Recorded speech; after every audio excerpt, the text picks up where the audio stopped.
देखिए, जिस तरीके से आपने सारी जानकारी दी है और ख़ास तौर से हमें पिछली बार भी इसके बारे में जानकारी दी गई थी यहाँ हॉस्पिटल इंतज़ामिया की तरफ से कि इसमें ख़ास तौर से सफाई का बहुत ज़्यादा योगदान रहता है। लेकिन अगर देखा जाए, ठीक है, टाउन की हम बात करेंगे, म्यूनसिपल कमेटी डोडा उस पर लगी है, लेकिन फिर भी यहाँ के हमारे लोग भी जो है गंदगी खुद फैलाने की कोशिश करते हैं और म्यूनसिपल कमेटी डोडा भी इतनी पाबंद नहीं है कि वो इन तमाम चीज़ों को कंट्रोल करे।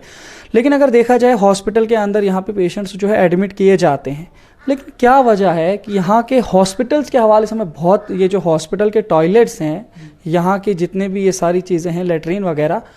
इतनी खस्ता और ख़राब हालत है यहाँ डिस्ट्रिक्ट में गवर्नमेंट मेडिकल कॉलेज डोडा के टॉयलेट्स में,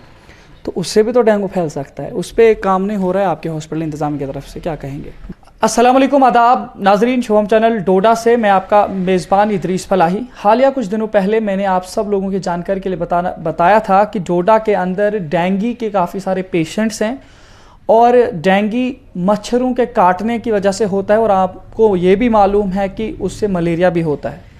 इस वक्त मैं गवर्नमेंट मेडिकल कॉलेज डोडा के मलेरिया सेक्शन में हूँ और हमारे साथ यहाँ के डीएमओ साहब बात करने के लिए बशारत अली साहब हैं, यानी कि डिस्ट्रिक्ट मलेरिया ऑफिसर, और इनके साथ पूरी जानकारी लेकर के आप तक पहुंचाने की भरपूर कोशिश करेंगे और किस किस तरीके के मेजर्स और किस तरीके से इससे बचा जा सकता है और किस तरीके से इस बीमारी को डोडा में पनपने से छुटकारा मिल सकता है, सारी जानकारी हम डीएमओ साहब से लेंगे और आप तक पहुंचाने की कोशिश करेंगे। सबसे पहले डीएमओ साहब, आपका बहुत बहुत इस्तकबाल। Thank you. बशारत साहब, मुझे आप ये बताइए कि जिस तरीके से परसों हमारे पास एक रिपोर्ट आपकी गवर्नमेंट मेडिकल कॉलेज डोडा से निकल करके आई कि यहाँ पे काफ़ी सारे ऐसे पेशेंट्स उस दिन तो साथ थे, लेकिन उसके बाद फिर से रिपोर्ट्स कुछ और दिखा रही हैं, तो किस तरीके से ये सारी चीज़ें हुई और कितने पेशेंट्स आपके हॉस्पिटल में अभी इस वक्त हैं? Thank you. सबसे पहले तो मैं आपका बहुत बहुत शुक्रिया अदा करता हूँ कि आप यहाँ पे आए और ये जो डेंगू का ये फैल रहा है आजकल यहाँ पे जो है, ये काफ़ी मतलब ज़्यादा कुछ दिनों में ज़्यादा फैल रहा है और यहाँ पे काफ़ी सारे केसेस पिछली बार भी निकले थे, 7 केसेस निकले थे, लेकिन कल के डेट में और भी केसेस आए हैं जो जिनकी नंबर जो है वो 16 है और उसमें से काफ़ी सारे जो हैं वो ट्रैवल हिस्ट्री के भी हैं, लेकिन कुछ जो है ज़्यादातर केसेस जो है हमारे यहाँ पे निकल रहे हैं। तो ये बड़ी एक चिंता की बात है और एक मतलब हमें बहुत सोचने की बात है कि यहाँ पे पहले पिछले 8-10 साल से बिल्कुल भी डेंगू नहीं था और इस बार ये ऐसा क्या मसला हो गया कि यहाँ पे ज़्यादा से ज़्यादा ये केसेस निकल रहे हैं। तो इसके बारे में हमने काफ़ी सर्वे भी की, सर्वेलेंस पे भी डाले, हमें अपने BHWs हर ब्लॉक्स में हमने डाले हैं कि वो ये पता लगाएं कि ये क्यों यहाँ पे फैल रहा है ज़्यादातर हमें लगा कि ये गंदगी की वजह से और काफ़ी सारे लोग जो है वो एहतियात नहीं कर रहे हैं, जिसकी वजह से ये डेंगू फैलता ही जा रहा है। तो हमें इस पे काफ़ी ज़्यादा काम करने की ज़रूरत है और मैंने पूरे ब्लॉक्स में अपने BHWs जो है अपने मास स्प्रे और वगैरह में और अवेयरनेस के प्रोग्राम में लगा दिए हैं। ये जो हाइजीन के अवेयरनेस वगैरह दे रहे हैं और मलेरिया, डेंगू और दूसरी वाटर बॉर्न डिजीज़ भी हैं, उनके बारे में भी अवेयर कर रहे हैं वो हर जगह पे। तो अब यहाँ पे भी हम टाउन में भी हम 2-3 दिन के अंदर वो मास फॉगिंग का इंतज़ाम कर रहे हैं और टाउन में भी हम पूरी फॉगिंग वगैरह करेंगे। तो हम, जहाँ तक मेरा अंदाज़ा कि हम इसको कंट्रोल करने में कामयाब हो जाएंगे। देखिए, जिस तरीके से आपने सारी जानकारी दी है और ख़ास तौर से हमें पिछली बार भी इसके बारे में जानकारी दी गई थी यहाँ हॉस्पिटल इंतज़ामिया की तरफ से कि इसमें ख़ास तौर से सफाई का बहुत ज़्यादा योगदान रहता है। लेकिन अगर देखा जाए, ठीक है, टाउन की हम बात करेंगे, म्यूनसिपल कमेटी डोडा उस पर लगी है, लेकिन फिर भी यहाँ के हमारे लोग भी जो है गंदगी खुद फैलाने की कोशिश करते हैं और म्यूनसिपल कमेटी डोडा भी इतनी पाबंद नहीं है कि वो इन तमाम चीज़ों को कंट्रोल करे। लेकिन अगर देखा जाए, हॉस्पिटल के अंदर यहाँ पे पेशेंट्स जो है एडमिट किए जाते हैं, लेकिन क्या वजह है कि यहाँ के हॉस्पिटल्स के हवाले से हमें बहुत, ये जो हॉस्पिटल के टॉयलेट्स हैं, यहाँ के जितने भी ये सारी चीज़ें हैं, लेटरिन वगैरह, इतनी खस्ता और ख़राब हालत है यहाँ डिस्ट्रिक्ट में गवर्नमेंट मेडिकल कॉलेज डोडा के टॉयलेट्स में, तो उससे भी तो डेंगू फैल सकता है। उस पर काम नहीं हो रहा है आपके हॉस्पिटल इंतज़ाम की तरफ से, क्या कहेंगे? जी, ये हमारी डिस्कस हुई थी CMO साहब, आपको पता है कि काफ़ी एक्टिव रहते हैं इस पूरे इस जो अभी प्रकरण चल रहा है हमारा डेंगू का, और इसमें वो काफ़ी ज़्यादा उनका हाथ है, इसमें काफ़ी उन्होंने हमें एडवाइस भी दी है। तो लेकिन इसमें मुझे लगता है कि आवाम जो है, आवाम का भी कुछ ना कुछ अपना मतलब जो है फ़राइज़ है उसको अंजाम देना चाहिए आवाम को भी। जैसे कि मैं आपको एक छोटी सी मतलब बात बोलूँ, ये छोटी छोटी बातें जो हैं वो भी काफ़ी ज़्यादा जो है उसमें मायने रखते हैं। जैसे हम कहीं पानी पीते हैं और बोतल में पानी पी के फेंक देते हैं, तो कब क्या होता है कि आज मानसून का सीज़न है तो बरसात का पानी उसमें जमा हो जाता है, उससे भी जो है वो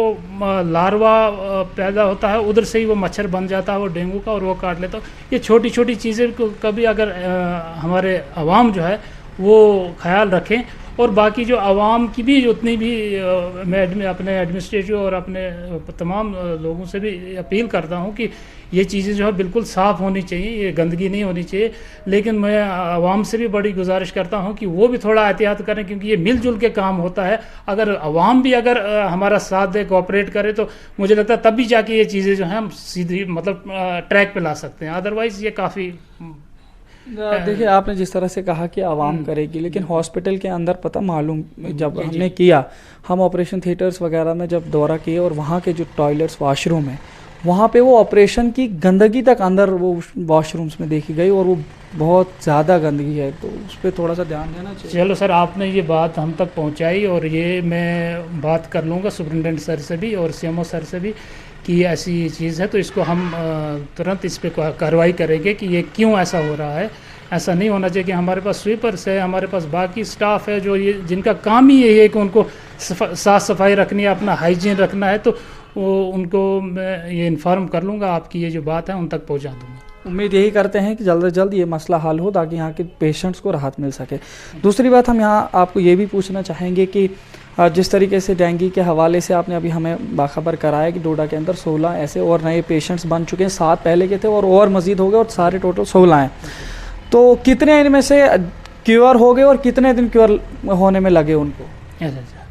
एक्चुअली क्या है कि 16 पेशेंट में से तकरीबन हमारे 10 पेशेंट तो बिल्कुल क्योर हो चुके हैं, रिकॉर्ड हो चुके हैं, और कुछ पेशेंट्स हैं जो अभी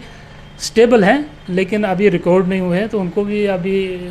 2-3 दिन में लगता है कि वो भी रिकॉर्ड हो जाएंगे। तो यहाँ पे ट्रीटमेंट जो है काफ़ी अच्छी तरह से मैं अब आवाम से अपील करता हूँ कि जिसको भी कोई फीवर होता है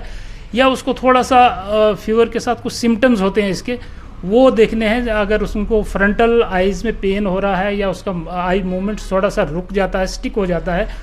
तो और वो जॉइंट्स पेन वगैरह उसको होती है, तो उसको तुरंत अपने मतलब नज़दीकी हॉस्पिटल में जाके आपने एलाइज़ा टेस्ट जो है एनआईसी का वो करवा के तो फ़ौरन पता चल जाएगी उसको डेंगू हो कि, ताकि उसका ट्रीटमेंट जो है वो शुरू हो जाए। इस ट्रीटमेंट में आपको पता है कि इसमें ख़ास ज़्यादा ट्रीटमेंट हम कर नहीं सकते। एक टेबलेट पैरास्टामोल दे सकते हैं, दूसरी उसमें क्या होता है कि डिहाइड्रेशन काफ़ी हो जाती है, तो डिहाइड्रेशन हाइड्रेट करने के लिए वो फ्लूइड्स वगैरह का इंतज़ाम हॉस्पिटल में मौजूद है। तो मैं लोगों से अपील करता हूं कि अगर किसी को भी ऐसे सिम्टम्स होते हैं तो वो फ़ौरन अपने नज़दीकी हॉस्पिटल में जाके अपना टेस्ट करवाएं, ताकि वो उस चीज़ से बचे। तो इसके इलाज के लिए जो आपने सारी चीज़ें बताई, और बाकी अगर देखा जाए प्रिकॉशनरी तौर पर आप क्या कहेंगे लोगों को, किन किन चीज़ों का खास ख्याल रखना है जिसकी वजह से इन तमाम चीज़ों से बचा जा सकता है? देखो, पहली चीज़ जो है इसकी कि ये जो स्टेग्नेशन वाटर है, जहाँ पे पानी जमा होता है उसको जमा होने नहीं देना है। उसको फ़ौरन जहाँ भी कोई भी आवाम किसी जगह पे देखते हैं कि पानी जमा हो गया है, तो उसको फ़ौरन उसको निकाल देना चाहिए। और दूसरा कि अपने घरों में भी जो बर्तन है या हमारे छतों पे टैंकी होती है, किसी का मतलब ये खुले होते हैं, वो उसके ऊपर से लेड वगैरह खुले होते हैं, उनको टाइटली बंद करना है। और घर में अगर आप हो या कहीं बाहर जा रहे हो तो अपने लॉन्ग स्लीव्स का इस्तेमाल करना, कपड़ों का इस्तेमाल करना है, और रेप्लिएंट भी यूज़ करना है, और नेट्स वगैरह यूज़ करने हैं, और साफ़ सफाई का ख़ास ध्यान रखना। और दूसरी ये बात बोलूँ मैं कि ये मच्छर ऐसा है ये डेंगू का कि ये आपको मतलब साफ़ पानी में भी पनप जाता है। ये कुछ तो जो गंदगी में होता है वो होता है, लेकिन ये साफ़ पानी में भी पनप जाता है। इसलिए कूलर जो आपके हैं घर में या कोई गमला वगैरह है, तो उसका पानी जो है वीकली आप उसको बदलें, क्योंकि अगर वो पानी बदलते रहेंगे आप तो उसके बाद वो मच्छर जो है वहाँ पर अपना लार्वा नहीं बना सकता और वो मच्छर वहाँ पैदा नहीं हो सकता। तो इन चीज़ों का खास ध्यान रखना है। और मैं आवाम से अपील करता हूँ, बार बार ये अपील करता हूँ कि प्लीज़ आप भी कोऑपरेट करो और इन चीज़ों को ध्यान रखें और इनको इनसे बचा जा सकता है, डेंगू से बच सकते हैं हम। डेंगू की बात तो हो गई, इसके अलावा मलेरिया भी होता है, तो मलेरिया के कुछ पेशेंट्स अभी आए आपके यहाँ पे, या ऐसा ये होता रहता है यहाँ पे या नहीं, किस तरह के कहेंगे आप? सर ऐसा है कि पिछले 4-5 साल से हमारे मलेरिया केस यहाँ कोई निकला नहीं है। जो भी अगर 5-6 केस आए थे, लेकिन वो उनकी ट्रैवल हिस्ट्री थी, जम्मू की थी, किसी की श्रीनगर की, किसी बाहर की थी। तो यहाँ पे किसी को मलेरिया हुआ ऐसा कोई केस 6-7 साल से नहीं आया।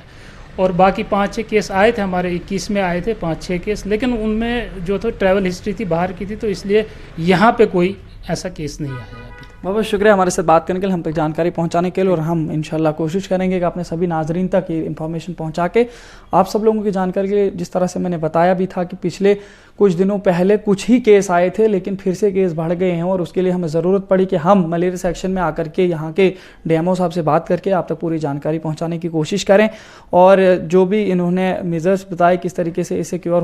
हो जा सकता है और किस तरीके से इसे बचा जा सकता है, इन तमाम चीज़ों को पालन करके अपने आप को भी बचाए, अपने आसपास के इलाके को भी बचाए, और ख़ास तौर से अपने आसपास के इलाके में गंदगी बिल्कुल भी ना फैलाएं, और ख़ासकर वो जगह जहाँ पे पानी जमा होता है उसे कहीं ना कहीं तरीके से रास्ता बना करके वहाँ से निकालने की कोशिश करें, ताकि लार्वा मच्छर ना बना सके, जिसकी वजह से आपको परेशानी हो सकती है। फिलहाल ये थी आज की रिपोर्ट, और ख़ास तौर से दूसरी बात, हमने हॉस्पिटल इंतजामिया से टॉयलेट्स और वाशरूम्स के हवाले से भी बात की। उम्मीद यही करते हैं कि हॉस्पिटल इंतजामिया जल्द से जल्द इस मसले को भी हल करके लोगों को राहत पहुँचाने की कोशिश करेंगे। देखते रहिए शोम चैनल डोडा, अपने मेज़बान इदरीस फलाई को दीजिए इजाजत, मजीद पेशिश करेंगे, तब तक के लिए अल्लाह हाफिज। तामीराती कामों की है भरमार, घर बनाना चाहते हैं सब शानदार, बिना मजबूती वाले घर हैं खर्चादार, क्योंकि बार बार सस्ता महंगा एक बार। अगर चाहते हैं आप भी घर शानदार तो जरा भी न करिए इंतजार, क्योंकि आप